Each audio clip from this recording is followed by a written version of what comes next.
Bienvenidos a Diálogos Sostenibles, el podcast que te invita a explorar el fascinante mundo de la sostenibilidad, el medio ambiente, los proyectos innovadores y el emprendimiento con un enfoque consciente. Soy Sergio Rúa, tu guía en esta travesía hacia un futuro más sostenible.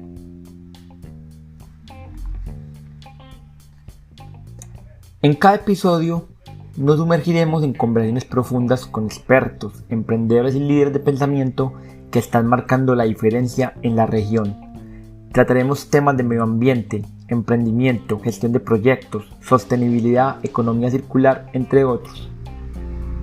Diálogos Sostenibles te llevará más allá de las noticias, explorando historias auténticas que están dando forma al futuro que todos deseamos. Gracias por unirte con nosotros en este viaje de descubrimiento y acción. Esto es Diálogos Sostenibles, donde cada palabra es una semilla para un futuro más verde y sostenible. Comencemos.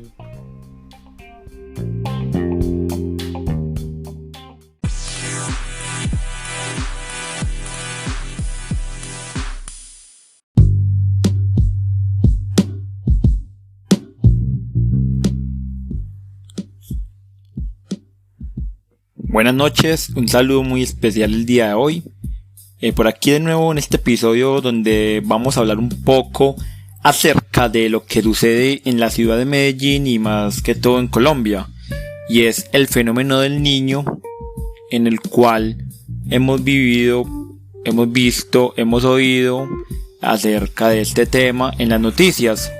Y es entender cómo es, qué sucede y cuáles son los efectos y las consecuencias que este fenómeno natural conlleva en todos los impactos ambientales, sociales y económicos, ya que, como de pronto muchos no saben, el ambiente es un tema sistémico. Así que vamos a comenzar en este gran episodio más de Diálogos Sostenibles.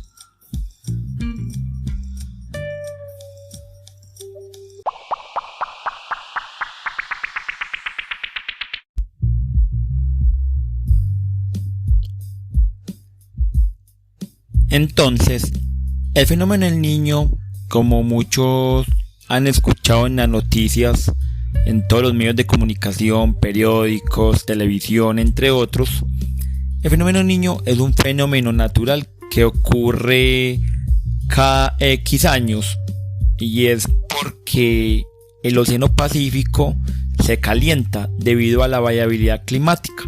Es un fenómeno de variabilidad climática, así como que ocurre el fenómeno de la Niña, donde el Océano Pacífico se enfría. En este caso con el Niño es que el Océano Pacífico se calienta debido al aumento de temperatura. Es un fenómeno climático, un fenómeno de variabilidad climática. ¿Qué ocurre entonces? Cuando esta zona del Pacífico se calienta, pues va a traer efectos por el tema del aire, los vientos, todo este tipo de cosas a el continente americano, en este caso Colombia, ya que está prácticamente al lado del Pacífico. Entonces ahí es donde empezamos a mirar esas consecuencias de este fenómeno, y es el aumento de temperaturas. Entonces, como aumenta la temperatura en el país, va a traer unos grandes efectos. Las islas de calor, aumenta la temperatura. Entonces vemos que ya no ha llovido. Vemos que las temperaturas en la ciudad de Medellín, por ejemplo, ya es casi 34 grados centígrados, donde eso no se ve casi nunca. Y en otras ciudades, por supuesto que aumenta. Se ha visto casos que son de 40 grados centígrados inclusive. Es algo muy grave, pero es entender que es un fenómeno natural. ¿Qué pasa con esto? Entender que todo lo que ocurre en el ambiente es sistémico. Entonces, primero es entender que el ambiente es una relación, una interacción entre lo social, lo ambiental y lo cultural. Por ende, cuando afecta cuando afecta un tema ambiental, también esas relaciones sociales se van viendo afectadas, y ya con el concepto de la sostenibilidad, que es la relación e interacción entre lo social, ambiental y económico. Entonces vemos que este fenómeno, que es ambiental, se va a ver reflejado en los temas económicos y en los temas sociales. ¿Por qué pasa esto? Vamos a colocar el ejemplo de qué efectos trae el fenómeno del Niño, que ya lo hemos vivenciado. Primero, hay sequía. Entonces, como hay sequía, los caudales de los ríos, de las quebradas, de las cuencas, se secan, disminuyen sus caudales. Eso es sequía. Entonces, al disminuir sus caudales, las aguas se secan. Entonces, plantas, insectos, animales que se alimentan de las aguas de las quebradas se van a ver reflejado. Ganado se ve reflejado porque no hay agua para abastecer el consumo del agua. Pero más que eso, a nivel económico, a nivel humano, también nos vemos afectados. Entonces es donde vamos del tema de que, Dios mío, los acueductos. Entonces sabemos que el agua que nos llega a nuestros hogares proviene de unas fuentes hídricas. Cogen el agua de fuentes hídricas, de cuencas hidrográficas, las cuales son las que nos abastecen. Por ende, al verse disminuido su caudal, obviamente la oferta hídrica en el cual nos llega a nuestros hogares se va a ver disminuida. Entonces imaginen ustedes, muchachos, compañeros, cuando la oferta es menor que la demanda, ¿qué está pasando? Hay una baja disponibilidad, no hay disponibilidad del agua. Ahí es donde tenemos que tomar acciones claras para poder mitigar este impacto, porque no vamos a tener agua. Y ya se está reflejando en otros temas, en otras veredas, en pueblos, en municipios.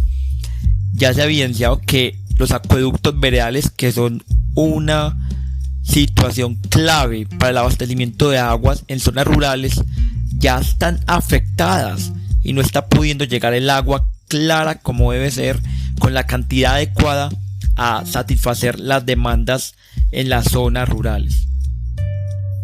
Ya hay ese problema.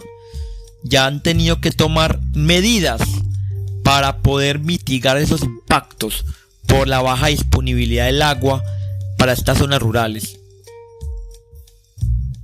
Entonces, ahí es donde está uno de los principales impactos: la baja disponibilidad, la disminución de la disponibilidad del agua.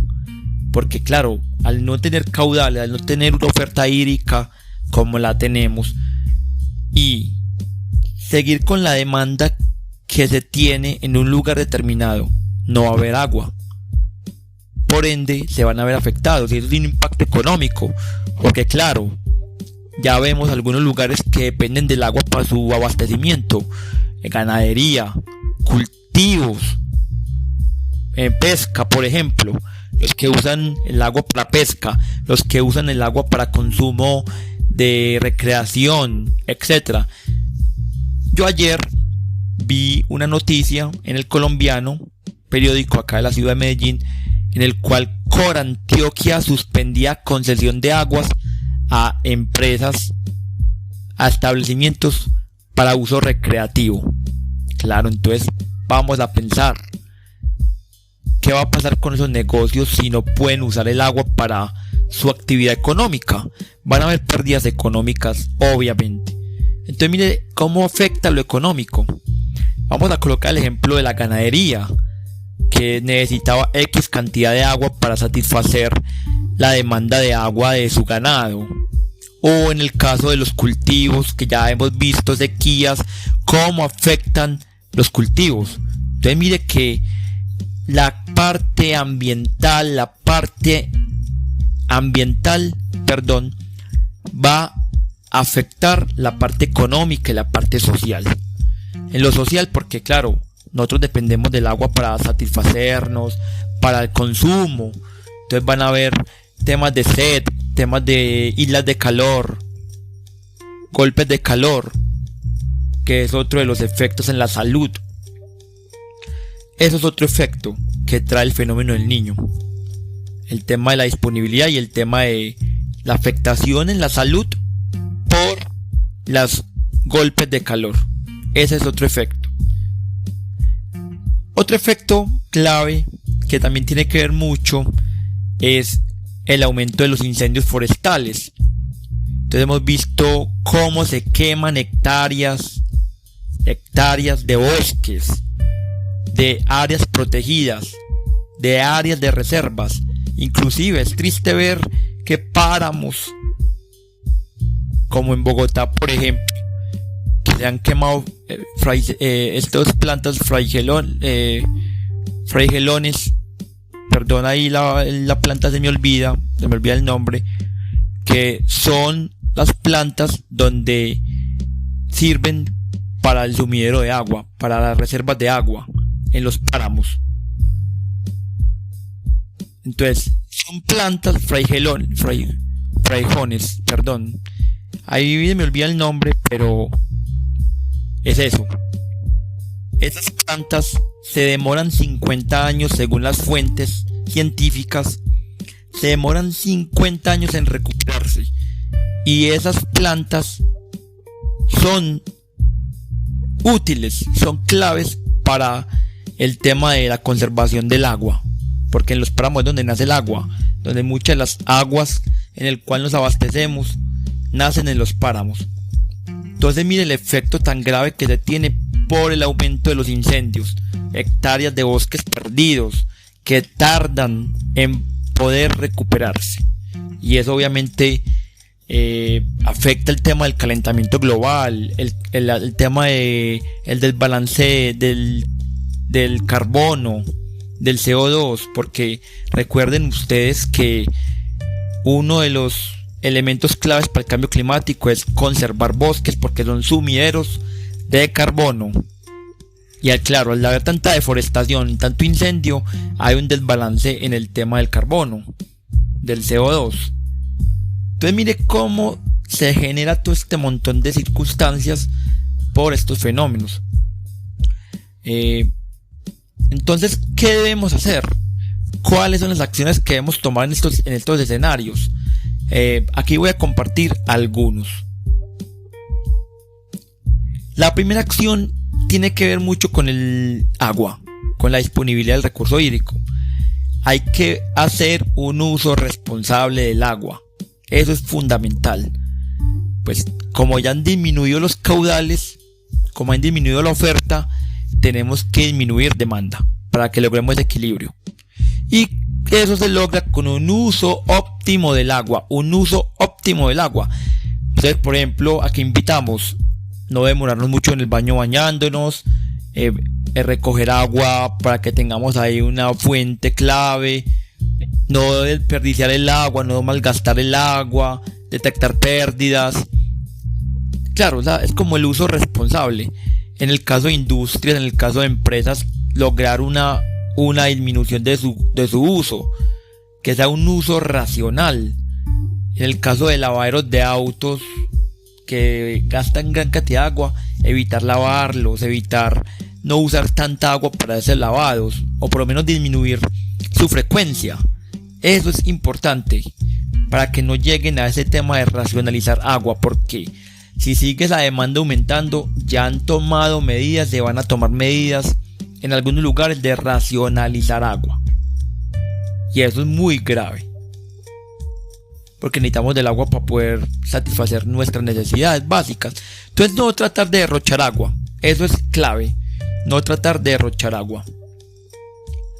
Una segunda medida tiene que ver con la protección de los bosques. Entonces evitar dejar basura, dejar residuos, dejar vidrios, dejar colillas de cigarrillo, porque muchos de los incendios forestales, aparte de ese calor impresionante, es por el uso o por la irresponsabilidad de personas que visitan estos lugares. Se ha evidenciado también que muchos son provocados qué falta de responsabilidad, y ahí es donde las autoridades deben tomar medidas claras para poder capturar a aquellas personas que estén haciéndole esas infracciones al ambiente, y más en estas épocas. Por ende, es empezar a cuidar estos lugares, no dejar estos residuos, como lo dije ahora, no dejar esos vidrios que con el calor hace que prendan estos lugares, etcétera. Las colillas de los cigarrillos que las dejan prendidas, y claro, ahí es donde empieza un pequeño fuego que se transforma en estos incendios. Entonces, claro, es usar el espacio adecuadamente. Creo que esto es fundamental. Y tercero, hay que estar hidratándonos también por el tema de la salud, de los golpes de calor. Debemos estar hidratándonos para que así no nos afecte por el tema de deshidratación y estos golpes de calor.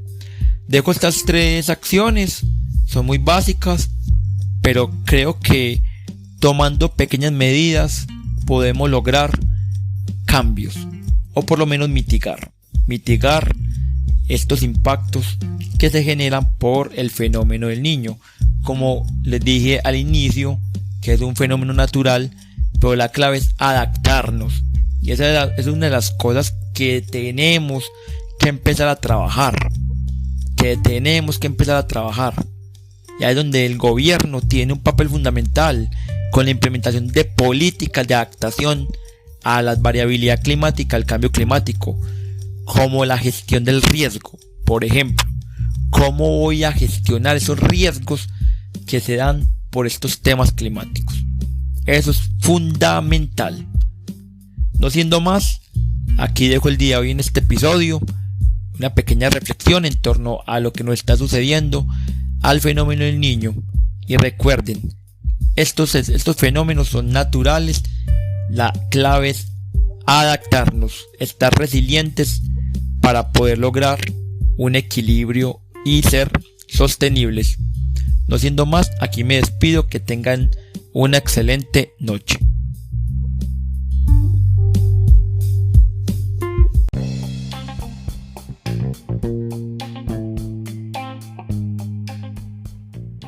Aquí finalizamos el episodio del día de hoy. Este podcast es realizado por la empresa Ecosar Consultoría Sostenible, empresa dedicada a la consultoría, al acompañamiento de organizaciones sostenibles, fomentando la gestión ambiental, el desarrollo sostenible y el fortalecimiento empresarial. Quien les habla es Sergio Rúa. Un saludo muy especial para todos.